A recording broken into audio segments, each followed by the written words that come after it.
Good day mga ka-friendship! For today's video, tara, samahan niyo po kami sa aming city tour dito sa Cebu. Eto na nga po yung last day ng 5 days naming paggagala dito sa Cebu. Siyempre, pinahuli na namin yung Cebu City dahil dito rin naman kami sasakay pa uwi. At bago nga namin umpisahan ang aming galaan, nabakbaka naman talaga sa lakaran for today's video. Kami kakain muna ng bandihado para marami kaming energy sa paglalakad mamaya. Inuna na nga namin pasyalan itong Santo Niño Church. Siyempre, hindi ito mawawala sa city tour. Marami nga pong pwedeng pasyalan dito sa Cebu City pero hindi na namin pinuntahan lahat. Namili lang kami ng iilan. Ito naman ang pagpunta namin dito at meron palang nagmimisa. Siyempre, kapag nandito kayo sa Santo Niño Church, dapat makapagpa-picture kayo dito. Abay, hinala pa namin. Nalimutan kasi namin ni Daddy yung kung saan banda to. Doon nga pala sa may likuran. Meron nga po sila dito ang dancing offering. Ipagdadasal nga po nila yung kalusugan, business, o kahit na ano pong gusto nyong ipagdasal sa kanila.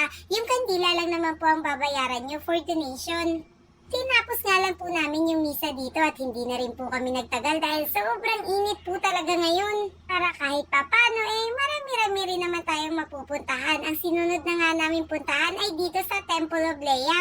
Medyo matarik po talaga ang daan paakyat dito kaya ingat naman po sa mga pupunta. At dito nga pala sa Temple of Lea meron na po silang entrance. 120 po per adult and 50 pesos naman po per parking. At 150 naman po yung rate nila kapag weekend. Alam niyo naman po siguro yung kwento ng Temple of Lea. Ito po yung libingan ng lola ni Ellen Adarna. Napaka-sweet naman po talaga ng lolo niya para ipagawa to sa kanyang lola. Hindi po ba? Napakalaki po talaga at napakalawak ng lugar na to.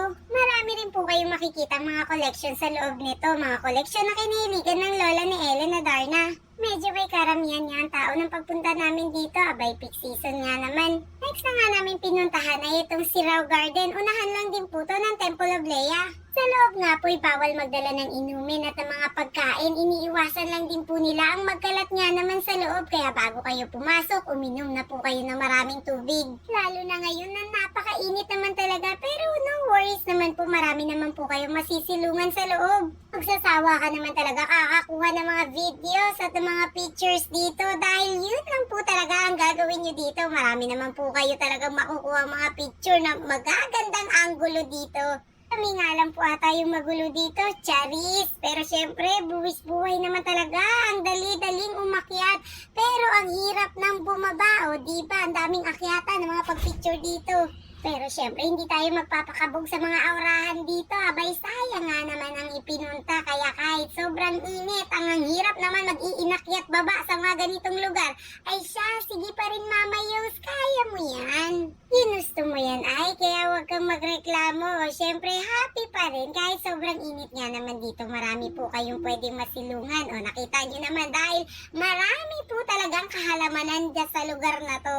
Ay siya, sige, walang kasawaan pag-akyat, makapagpa-picture laan. Pero ang ganda po talaga ng view dito, kaya naman talagang ang sarap umaura-aura. Pero mas masarap siguro kapag hapon ka na-aura dito dahil ang sagting naman talaga ng init ngayon. At pagkatapos nga namin mag-aura-aura dyan, syempre paglabas nyo naman, napakarami nyo naman pong pagpipili ang pwedeng kainin at inumin dito sa may labasan.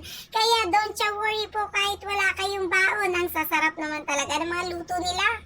Next na nga namin pinuntahan itong Taoist Temple. At nakakahapo naman talagang mag-iinakyat dito ay pagka taas-taas naman talaga ng aakyatan nyo.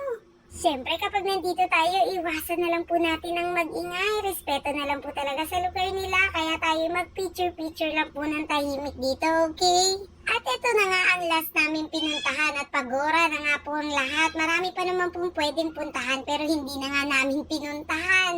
Dahil pagora na nga ang lahat, kami dumaan nga dito sa SM Cebu para kumain at magpalipas na rin ang oras dahil gabi pa naman yung biyahe namin pa uwi. Kahit naman talaga sa mga restaurant nila dito na sosyalin, ang mura naman talaga ng mga pagkain. Kaya sa tingin ko, sa pamamasyal mo pa lang sa Cebu, aba, sa pagkain pa lang, bawing-bawi ka naman talaga. Busog-lusog naman talaga ang lahat. At yun lang po for today's video. Bye!